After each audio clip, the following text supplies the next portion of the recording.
우리 주변에 있는 분들과 인사 나누겠습니다. 예배와 기도의 지경을 넓힙시다. 예, 옆에 있는 분도 하시고 뒤에 있는 분도 하시고, 네. 예배와 기도의 지경을 넓히는 것이 저희 모두의 복이 되는 줄로 믿습니다.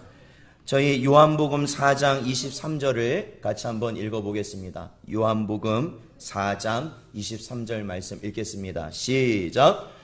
아버지께 참되게 예배하는 자들은 영과 진리로 예배할 때가 오나니 곧 이때라. 아버지께서는 자기에게 이렇게 예배하는 자들을 찾으시느니라. 아멘. 사랑하는 성도 여러분, 부모된 자로서 자녀들에게 원하는 것이 무엇입니까? 첫 번째로 원하는 게 있다면, 우리가 자녀들에게 첫 번째로 원하는 게 있다면 뭘까요? 보통? 그렇죠. 건강하게만 자라라. 건강하게만. 예, 아마 태어날 때는 아마 그렇게 여기는데 뭔가 자꾸 생겨서 문제긴 한데, 어쨌든 건강하게만 자라라. 그게 어떻게 보면 가장 우선적이고 첫 번째 되는 근본적인 것이 될 것 같습니다. 그런데요, 하늘 아버지, 우리의 참되신 하늘 아버지 되시는 우리 하나님께서는 원하시는 것이 무엇이냐?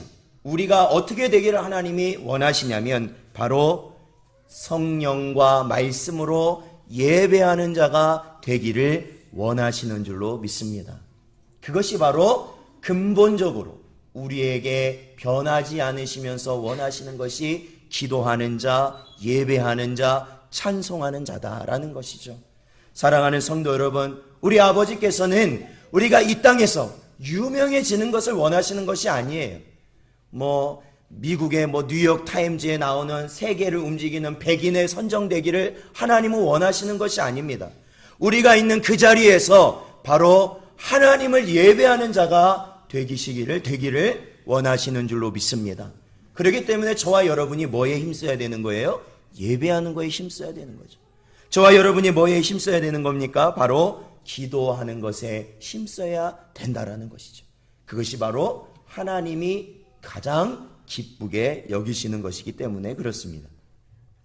저희는 이제 요한계시록의 중심부에 해당하는 6장의 내용을 지난주부터 저희들이 살펴보게 되었습니다.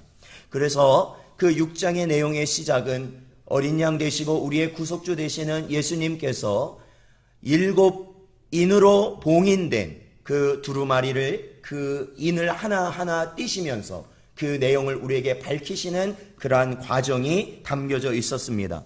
지난주에는 저희가 첫 번째 인부터 네 번째 인까지를 살펴보았지요. 첫 번째 인을 예수님이 띄시니까 어떻게 됐죠? 네 생물 중 하나가 오라라는 소리와 함께 흰색 말, 즉 백마가 등장하였고 그 흰 말을 탄 자는 활을 가진 자고 면류관을 쓴 자였다라고 성경은 말하고 있었죠. 그것은 바로 이 땅에 바로 하나님의 권세를 지닌 정복자가 나타나서 이 땅을 정복해 나갈 것임을 이야기하고 있다라고 말씀을 드렸습니다. 두 번째 인을 띌 때는 붉은 말을 탄 자가 나타났는데 그는 전쟁을 상징하는 자였습니다. 세 번째 인을 띄었을 때는 검은 말이 등장하는데 이 검은 말을 탄 자는 그 손에 저울을 들고 있는 자였는데 이것은 이 땅이 먹고 살기 아주 힘든, 그렇다고 아예 먹고 살기 어려운 것은 아니지만 하나님께서 남겨둔 것은 있으시지만 굉장히 어려운 시기를 겪게 될 것이라는 말씀이었습니다. 네 번째 말은 청황색 말이었는데 그것은 첫 번째 말과 세 번째 말의 모든 것이 종합적으로 이루어지면서 그 말을 탄 자가 무엇을 가지고 있었냐면은 이 땅의 권세 4분의 1을 가진 자로서 많은 사람이 죽을 것이다 라는 것이죠. 많은 사람이 죽게 될 것이다 라는 겁니다. 여러분, 오늘부터는 저희가 나머지 나오고 있는 마지막 절까지 나온 5째 인과 6째 인을 저희들이 살펴볼 것입니다. 자, 5째 인을 떼실 때, 9절을 한번 저희들 9절과 10절을 한번 읽어보겠습니다. 시작. 다섯째 인을 떼실 때에 내가 보니 하나님의 말씀과 그들이 가진 증거로 말미암아 죽임을 당한 영혼들이 제단 아래 있어 큰 소리로 불러 이르되 거룩하고 참되시고 대주제여 땅에 거하는 자들을 심판하여 우리 피를 갚아주지 아니하시기를 어느 때까지 하시려 하나이까 하니. 아멘. 그렇습니다. 제가 왜 지난주에 네 번째 인까지를 살펴보았냐면 이 다섯 번째 인부터 여섯 번째 인, 나머지 인과 첫 번째부터 네 번째 인과는 성격이 다릅니다. 어떠한 성격이 다르냐면 첫 번째부터 네 번째까지는 하나님께서 그 권세를 허락하실 때 그 권세가 이 땅에 사람들을 통하여서 나타나는 것이에요. 그러니까 전쟁도 그렇죠. 아니면 어떠한 경제적 상황도 그렇죠. 직접적으로 하나님께서 드러내시는 것이 아니라 이 땅의 상황, 사람을 통한 상황으로 보이시는 그러한 것이었다면 이제 다섯 번째와 또한 여섯 번째 인을 떼실 때에는 하나님께서 직접 자신의 권능으로 직접적인 역사를 이루시기 때문에 그렇습니다. 저희가 이 다섯 번째 인을 띄었을 때 바로 그 상황을 보면요. 9절에 보니까 저희가 읽은 바대로 여기에 등장하는 존재들이 있는데 그 존재들이 누구냐면 하나님의 말씀과 그들이 가진 증거로 말미암아 죽임을 당한 영혼들이 등장합니다. 여러분, 이들을 다른 말로 한 단어로 하면 누구일까요? 하나님이 주신 말씀과 또한 그들이 가진 증거로 말미암아 죽임을 당한 영혼들이다라는 것. 그들이 누굴까요? 바로 순교자를 의미하는 것이죠. 순교자. 여러분, 순교라는 이야기를 들으면 우리나라에 있어서 순교 역사는 이제 몇십 년이 흘러버렸기 때문에 과거의 일이라고 치부할 수 있습니다. 초창기에 조선시대 때 복음이 들어와서 많은 사람이 죽었죠. 믿음의 사람이 죽었습니다. 신앙 때문에. 그리고 일제치하에서 또한 많은 사람이 죽었습니다. 믿음을 지키기 위해서 고문을 당하고 죽었습니다. 그리고 가장 최근에는 언제입니까? 6.25 동란시에 많은 자들이 죽었습니다. 왜냐하면 공산주의는 절대로 기독교를 인정하지 않기 때문에 그렇습니다. 무조건적으로 죽였죠. 사랑하는 성도 여러분, 얼마 전에 우리는 뉴스를 통해 접하였지요. 그것은 스리랑카에 있었던 폭탄 테러였습니다. 4월 21일 부활절, 그때 모든 교회들이 부활절 예배를 드리고 있을 때 IS라 불리는 이슬람 극우 단체들에 의하여서 자살 폭탄 테러가 일어났습니다. 예배를 드리는데 폭탄 조끼를 입은 사람이 그 예배당 가운데로 들어와서 거기서 그 자신이 입은 폭탄을 터뜨린 거죠. 오픈도어 선교회에 의하면 그때 당시 죽은 사람이 359명입니다. 예배드리다 죽인 사람이 359명. 그 가운데는 아이들이 45명에 달하였고 그 다음에 부상 입은 사람은 500여 명에 이른다는 보고가 들어와 있습니다. 여러분, 이 스리랑카라는 지역은 기독교 인구가 그러니까 뭐 장르교가 됐던 모든 교단을 다 합쳐서 8%가 된다고 합니다. 8%. 근데 그 스리랑카는 주로 70% 이상은 불교도거든요. 근데 여러분, 희한하게도요, 이 말세가 돼가면서 이상한 현상이 일어났는데, 여러분, 보통 이슬람이라든지 아니면 좀 힌두교라든지 이러한 쪽에서는 폭력적 성향이 있습니다. 그러니까 다른 종교를 박해하는 그런 게 있는데 불교는 사실 좀 그런 게 적거든요. 그런데도 불구하고 이 스리랑카에서는 이 불교도들에 의한 기독교인들에 대한 탄압이 지금 해가 갈수록 증가하고 있다. 해가 갈수록. 승려가 와서 목사를 폭행하고 또한 그 동네 청년들이 와서 그 교회의 성도들을 폭행하는 일들이 벌어져도 공권력이 아무런 힘을 쓰지 않는다라는 거예요. 여러분, 그러한 환경이라면 오늘 여러분이 예배에 나오실 수 있으시겠습니까? 지금 저 밖에 많은 사람들이 교회 들어가는 사람 다 사진으로 찍고 그 사람들 들어갈 때마다 침 뱉고 돌 던지고 우리를 위협한다면, 죽인다고 위협한다면 우리는 오늘 이 자리에 앉아서 예배 드릴 수 있을까요? 저희 히브리서 11장을 한번 읽어보겠습니다. 히브리서 11장 36절에서 38절까지 말씀입니다. 읽어보죠. 시작. 또 어떤 이들은 조롱과 채찍질 뿐 아니라 결박과 옥에 갇히는 시련도 받았으며 돌로 치는 것과 톱으로 켜는 것과 시험과 칼로 죽임을 당하고 양과 염소의 가죽을 입고 유리하여 궁핍과 환난과 학대를 받았으니 이런 사람은 세상이 감당하지 못하느니라. 그들이 광야와 산과 동굴과 토굴에 유리하였느니라. 아멘. 그렇습니다. 바로 이러한 히브리 기자가 기록하고 있는 초대 교회와 그 전 신앙을 지키는 자들이 순교하였던 그러한 일들이 지금도 일어나고 있습니다. 지금 동시대, 지금 동시간대에 일어나고 있다는 거죠. 동시간대. 지금 우리가 예배하는 동시간대. 여러분, 오늘 이 본문의 말씀에 보면은 그러한 순교자가 죽임을 당하였어요. 바로 그들의 영혼이 하나님의 보호자 아래 그들이 있다라고 말하고 있죠.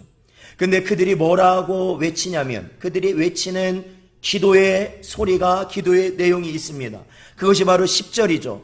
그들이 큰 소리로 불러 이르되 거룩하고 참되신 대주제여. 대주제여라는 것은 이 모든 것, 이 땅의, 이 세상의 주인이시고 다스리는 분, 하나님을 의미하죠. 대주제여, 땅에 거하는 자들을 심판하여 우리 피를 갚아주지 아니하시기를 어느 때까지 하시려 하나이까. 그들이 부르짖고 있는 것이죠. 지금도 그 보좌 아래서 부르짖고 있는 것이죠.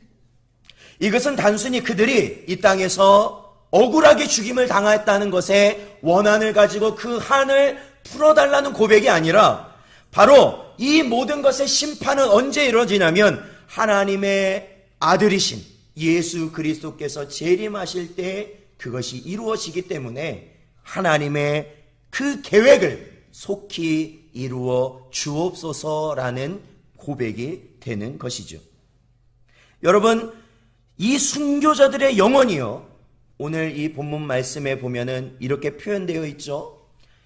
9절 하반절에 보면 죽임을 당한 영혼들이 제단 아래에 있었다라는 겁니다. 즉 보호자에 앉으신 분이 있는데 그게는 또 뭐가 있냐면 제단이 있었다라는 거예요. 제단이라는 것은 제물을 바치는 곳인데 그 제단 안에 바로 순교자들의 영혼이 부르짖고 있었다라는 겁니다. 여러분이 부르짖고 있었다라는 것은 그들이 드리는 기도입니다. 간구인 것이죠. 그것은 마치 우리가 요한계시록 지난번에서 살펴본 대로 바로 내 생물이 가지고 있었던 검은고와 금 향로가 있었는데 그곳에 담겨있는 바로 향이었다라는 것이죠. 향, 기도. 그것을 하나님이 받으신다라는 겁니다. 그걸 하나님이 받으신다. 그렇기 때문에 저와 여러분이 기도해야 되는 겁니다. 여러분, 우리가 기도해야 되는 이유, 쉬지 말고 기도해야 되는 이유는 하나님을 기쁘시게 하고 하나님을 원하시는 그러한 기도의 향기가 끊어지지 않도록 하기 위해서 우리는 계속 기도해야 된다. 하나님은 말씀하고 있는 것이에요. 어떠한 소원이 있으시고 그 소원이 응답되면 그 다음부터는 기도를 안 한다? 여러분, 아니면 어떠한 우리가 그러한 소원이 있을 때만 기도한다? 여러분, 그것은 기도에 대해서 아주 믿음의 초보의 그러한 기도의 의미만을 가지고 계신 거예요. 하나님께서 우리 성도들에게 원하시는 것은 하루 24시간 우리가 주님 앞에 가는 그 모든 순간까지 하나님의 나라와 영광과 하나님이 이루실 그 모든 계획을 위하여서 기도해야 된다는 것이죠. 그 뜻이 이루어지기 위해서 기도해야 된다는 것이죠. 그것이 하나님이 우리를 기쁘시게 받으실 수 있는 길이라는 거예요. 그러한 기도의 길을 열어가실 수 있는 여러분 되시기를 주님의 이름으로 축원드립니다. 그러한 기도의 사람이 성경에 한 사람 등장하는데요. 그 사람은 안나라는 여선지자입니다. 안나라는 여선지자가 혹시 성경 어디에 나온지 아십니까?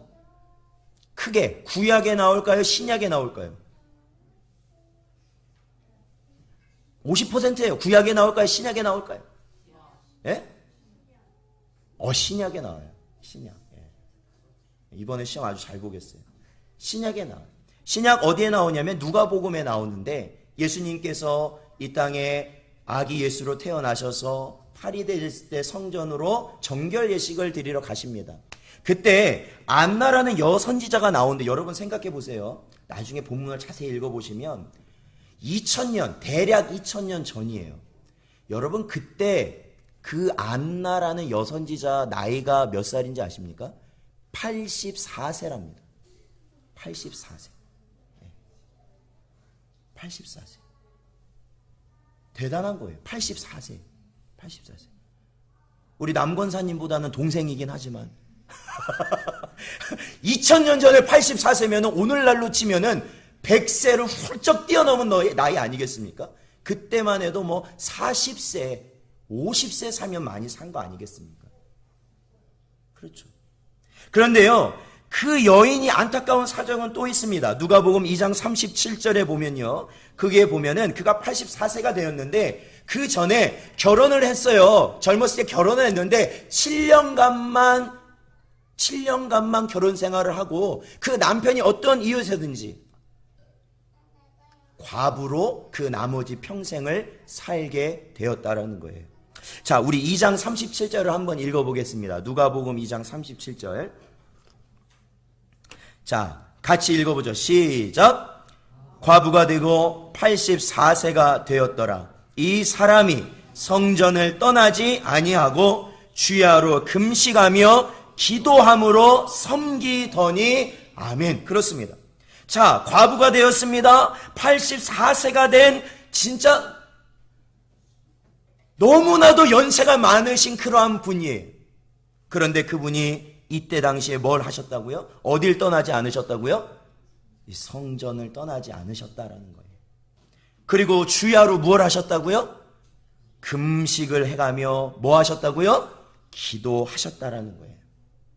아마 여기까지는 아마 여러분이 그렇게 기도를 열심히 하셨구나. 그런데요, 여러분 제가 왜 이 구절을 택했냐면 그 다음이 중요해요. 기도함으로 다음이 중요해요. 자, 기도함으로 뭐 하였다고 성경은 기록하고 있습니까? 기도함으로 섬기더니라고 말하고 있죠. 여러분, 이 안나라는 여인이요 84세가 되어서 성전을 떠나지 않고 주야로 금식하고 기도하였습니다. 그런데 기도하였는데 섬기더니라는 말은 무엇을 의미할까요? 기도하고 섬겼다, 기도하며 섬겼다, 이게 무엇을 의미할까요? 네? 어떤 거요? 다음 이야기. 섬겼다, 그게 무슨 이야기일까요? 여러분, 아마 이건요, 저도 이거를 여태까지 기도에 관련된 많은 책들을 봤지만 이 부분에 대해서는 읽어본 적이 없는데, 이 성경을 다른 곳을 보면요, 바로 기도하며 하나님을 섬겼다라는 겁니다. 이 생략된 부분이 주체가 하나님이었다는 거예요. 여러분, 하나님을 섬기는 길이 뭐예요? 기도하는 것이라는 거예요. 그렇게 그 말을 기억하고 나니까 과거 우리 신앙의 선배들이 왜 그리도 교회를 지켰는지를 깨닫게 되더라고요. 왜 그렇게 교회에서 숙식을 행하며 왜 그렇게 자리를 펴가며 장의자, 맨바다 아니면 어느 곳에 가든지 그렇게 누워서 자다가 일어나서 기도하고 했던 이유가 뭔지를 이제야 알겠더라고요. 왜요? 그게 누구를 섬기는 길이니까요. 하나님을 섬기는 길이니까 그렇다는 거예요. 하나님을 섬기는 길. 사랑하는 성도 여러분, 기도는 누구를 섬기는 길이라고요? 하나님을 섬기는 길이다. 하나님을 온전히 섬겨 나갈 수 있는 여러분 되시기를 주님의 이름으로 축원드립니다. 기도하셔야 돼요. 기도하셔야 돼요. 여러분, 우리의 삶에 기도가 없다면 더 이상 우리는 하나님과 연결되어 있다고 말하기 어려울지도 모릅니다. 기도하셔야 돼요. 자, 이러한 간구를 하는 그 순교자들의 영혼들에게 하나님께서는 말씀하십니다. 자, 우리가 지금 이 순교자의 영혼들과 대화를 나누고 있는 존재는 여기에 정확히 나오진 않지만 예수님은 아니십니다. 예수님은 아니고 바로 보좌에 앉으신 성부 하나님일 가능성이 가장 높아요. 자, 11절. 자, 11절을 같이 한번 읽어보겠습니다. 본문 11절 말씀 읽어보죠. 시작. 각각 그들에게 흰 두루마리를 주시며 이르시되 아직 잠시 동안 쉬되 그들의 동무 종들과 형제들도 자기처럼 죽임을 당하여 그 수가 차기까지 하라 하시더라. 아멘. 예, 제가 또 실수를 했네요. 흰 두루마리가 아니라 흰 두루마기예요. 여기는 두루마기. 두루마리는 이것은 책과 같은 것이라고 말씀드리면 두루마기는 옷이에요. 옷. 쉽게 말하면 옷. 그런데 이러한 평상복 옷이 아니라 우리 이제 아마 어렸을 때 연세 드신 분들은 우리 어르신들이 그때 당시 어르신들이 두루마기 흰 두루마기를 입고 다니는 걸 보셨을 텐데 하나의 쉽게 말하면 예복이에요. 예복. 이 두루마기 쉽게 말하면 우리가 이 재판정에 들어가지 않습니까? 그러면 판사가 들어오잖아요. 판사나 검사가 이제 딱 서 있는데 그 사람들이 그냥 양복 차림으로 들어오나요? 아니죠. 예, 법복을 입고 들어오지 않습니까? 이게 보면 이게 치렁치렁하니 마치 제가 그 성찬 예식을 거행할 때 보면은 성의를 입는 것처럼 바로 그러한 걸 뭐라고 말하냐면 두루마기라고 하는 거예요. 여기서 말한 두루마기. 그러니까 예식에 필요한 옷이다라는 것이에요. 흰 두루마기를 주셨대요. 하나님께서 그들에게 흰 두루마기를 모두 한 번씩 돌아서 입으라고 주신 것도 아니고 한 사람당 하나씩 주셨대요. 각각. 그러니까 흰 예복을 주신 것이죠. 이것은 무엇을 의미합니까? 바로 의의 옷을 의미하는 것이에요. 거룩한 옷을 의미하는 것이고 깨끗한 옷을 의미하는 것이에요. 이것이 뭐냐면 천국 잔치에 들어갈 수 있는 예복이다라는 것이죠. 예복. 저희가 마태복음 22장 12절부터 13절에 보면 그 얘기가 나오거든요. 예수님께서 비유로 말씀하실 때 천국 잔치에 많은 사람들이 초대가 되었는데 그 중에 내쫓김을 당하는 자들이 있었어요. 그들은 뭐가 없었던 자들이냐면 예복이 준비되지 않은 자들이었다라는 것이죠. 그 예복이 뭡니까? 예수 그리스도의 피로 말미암아 정결하게 된 바로 깨끗하게 된 우리의 예수님의 의를 덧입은 그러한 모습, 그것이 바로 예수님의 의를 덧입는 것, 그것이 바로 여기서 말한 흰색 두루마기다라는 것이죠. 그러니까 저와 여러분이 예수님을 끝까지 믿고 우리가 이 땅에서 우리의 신앙을 지켰을 때 우리는 바로 예수님의 그 보혈의 공로로 의한 두루마기, 흰색 예복을 우리도 얻게 되는 것이다라는 거예요. 결국에는 우리가 그것이 있을 때만 어떻게 해요? 영원한 그 나라에 들어갈 수 있다는 것을 여러분 기억하셔야 됩니다.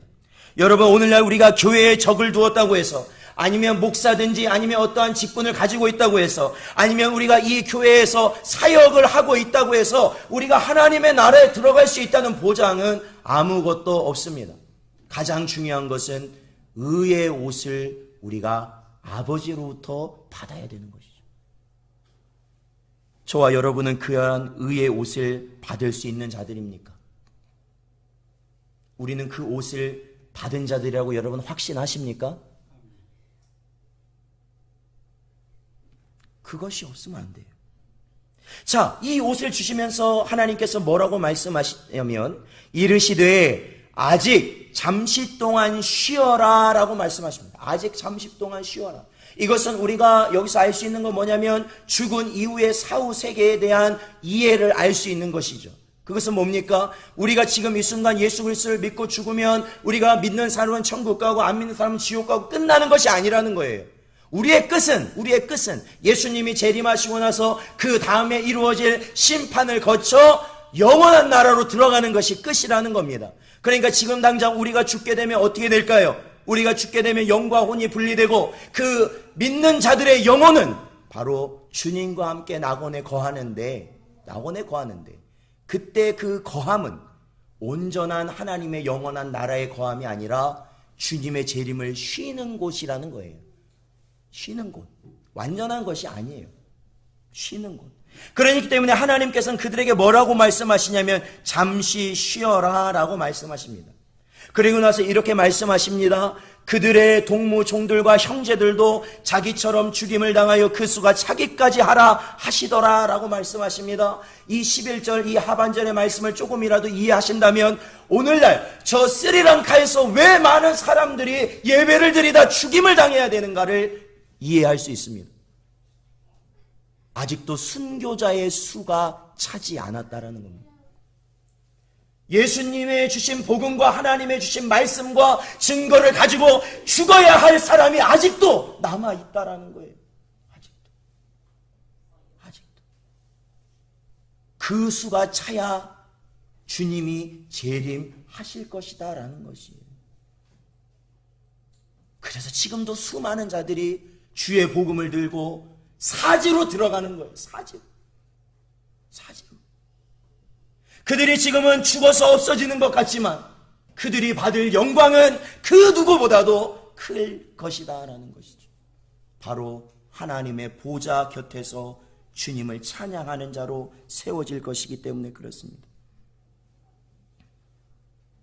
그 이후에 12절부터 보면은 여섯째 인이 또한 떼어지는 모습이 드러납니다.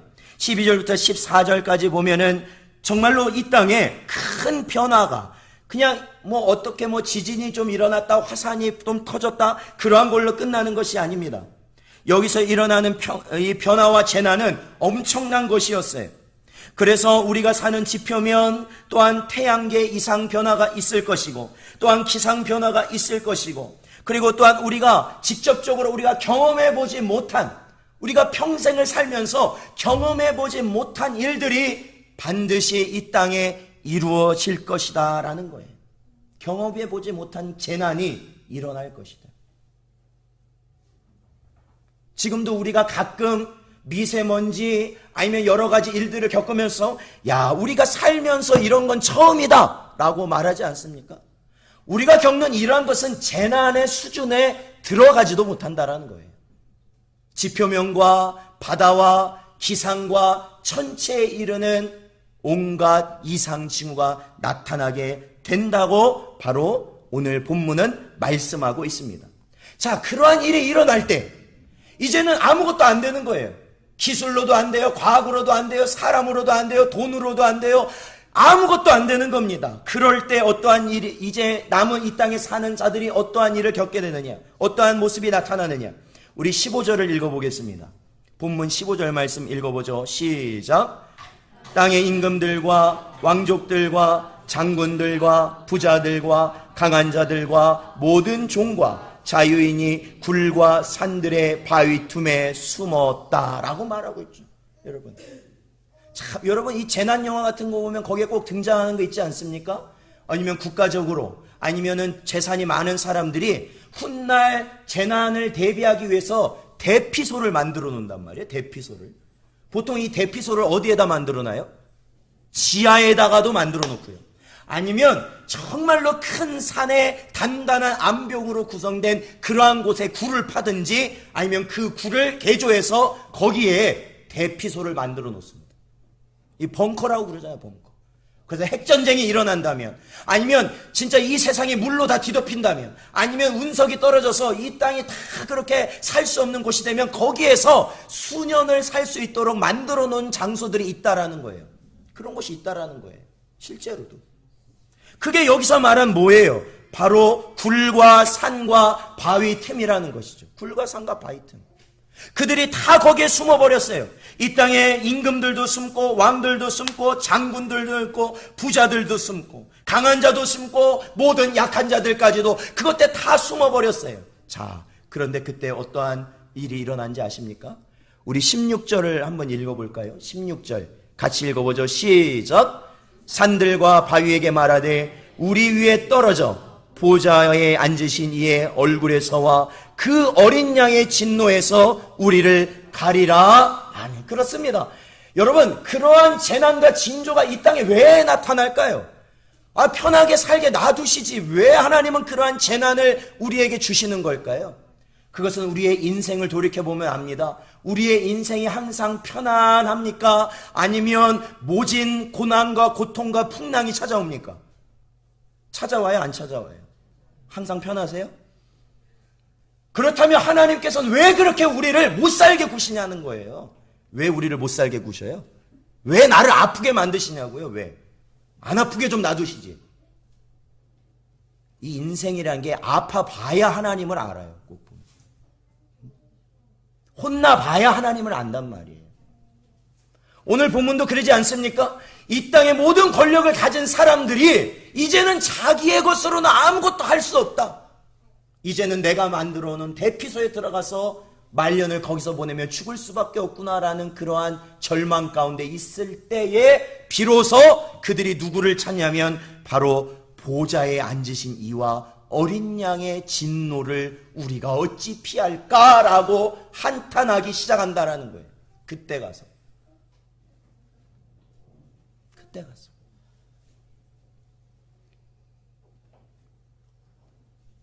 사랑하는 성도 여러분,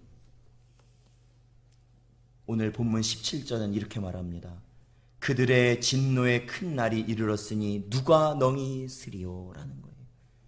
여러분, 지금 우리가 이러한 진노에서 멀리 떨어진 것 같다고 생각하시면 큰 오산입니다. 오늘이, 내일이, 언제가 될지 모릅니다. 여러분, 여러분의 인생이 여러분이 것이라 생각하고 여러분의 장래와 여러분의 것을 여러분이 원하는 뜻을 여러분의 인생을 통해 이루어야겠다는 어리석은 생각을 가지고 아직도 살아가고 계신다면 그 사람은 그 인생이 방황과 절망과 그 인생의 허무함밖에 남지 않을 것입니다. 여러분, 지금이에요. 하나님을 발견하고 우리가 돌이킬 때는 바로 지금이라는 거예요. 우리 마지막으로 우리 마태복음 10장 28절을 읽어보겠습니다. 마태복음 10장 28절 같이 읽어보겠습니다. 마태복음 10장 28절 읽어보죠. 시작. 예, 마태복음 10장 28절 맞나요? 예, 마태복음 10장 28절. 자, 그러니까 여러분 항상 너무 이것만 믿지 마세요. 성경을 자꾸 찾으셔야죠. 이거는 잘 안 보이시는 분들을 위한 거지. 네. 네. 자, 마태복음 10장 28절 읽어보겠습니다. 시작. 몸은 죽여도 영혼은 능히 죽이지 못하는 자를 두려워하지 말고 오직 몸과 영혼을 능히 지옥에 멸하실 수 있는 이를 두려워하라. 아멘. 그렇습니다. 사랑하는 성도 여러분, 우리가 하나님을 경외하며 두려워하며 이제 하나님이 원하시는 길을 가는 것은 바로 하나님이 원하시는 것을 이루며 사는 거예요. 우리가 주일을 가장 중요히 여기며 항상 예배에 힘쓰고 기도에 힘쓰는 것이 저와 여러분이 마지막 때에 우리가 이룰 수 있는 하나님이 기뻐하시는 길이라는 걸 잊지 마시고 언제나 그러한 심령으로 살아가시는 여러분 되시기를 주님의 이름으로 축원드립니다.